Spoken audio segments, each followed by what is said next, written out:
Hello everyone and welcome to my YouTube channel. Today we are going to discuss about how to change your icons into liquid glass icons, which means if you want to use the latest iOS 26 feature of liquid glass and you want to change your icons into also a liquid glass features.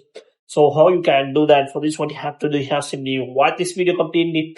So without wasting any time, let's start the video. As you can see, iPhone has introduced the latest iOS 26. So it has included many features. One of the features is the liquid glass feature. As you can see, it is now showing in your control center in the settings. So if you want to change your icons according to the liquid glass feature, so how you can do that? For this, you have to simply make sure that you have installed the latest iOS 26 on your device. For this, you have to simply go to General, and after that, you have to simply click on Software Update, and you have to check for the update, and if it is showing, so you have to simply install the latest iOS 26 update on your iPhone. Now, what you have to do, you have to simply go to the blank screen, and you have to simply press and hold the screen, and you will find the option of Edit option.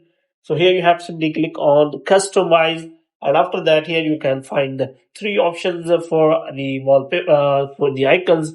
The first one is default, the second one is dark, the third one is clear, and the fourth one is also a tinted option with the clear option. So you can simply select clear option. So if you want to use the liquid glass features on your iPhone iOS 26, as you can see, it is now showing as liquid glass. So if you want to change these, you have to simply again click on edit, and after that you have to simply click on customize it, and simply click on default, and your icons will be changed according to default settings. So hope you have liked this video. If you get more videos like these, you can subscribe our channel.